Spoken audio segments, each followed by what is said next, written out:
Коопсуздук кеңешинин катчысы Дамирбек Сагынбаев Түркия тараптан Кыргызстанга ФЕТÖ уюмуна тиешелүү 130 адамдын тизмеси берилгени тууралуу маалыматты жокко чыгарды. Кыргызстанга мындай тизме берилген жок деди бүгүн 12-сентябрда Бишкектеги маалымат жыйынында. Буга чейин Түркиянын Түрк басылмасы булактарга шилтеме берип, тизмеде жалпы 130 адам бар болсо, анын ичинен 13 адам биринчи кезекте турганын маалымдаган. 1-сентябрда Режеп Тайип Эрдоган менен Сооронбай Жээнбеков аларча мамлекеттик резиденциясындагы жолугушуусунда дагы бүленге байланыштуу террористтик ФЕТÖ уюму тууралуу айтылган.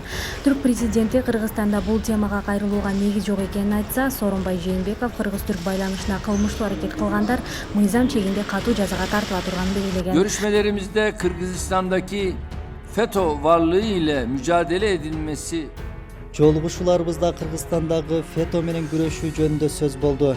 Белгилүү болгондой, 2015-жылы 15-июлда төңкөрүш жасоого аракеттенген ФЕТÖ башка өлкөлөр үчүн да коркунуч жаратууда.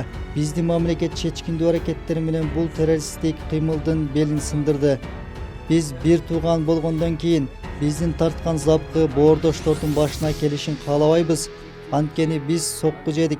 Ошол эле сокку Кыргызстанда кайталанбасын. Булар аскер, полиция жана мамлекеттин баардык тармактарына кирип төңкөрүш кылышат. Ал эми социалдык тармактын колдонуучулары аталган тизменин арасында Чубак Ажы Жайыловдун дагы ысымы бар экенин айтышууда. Бирок бул маалымат азырынча тактала элек.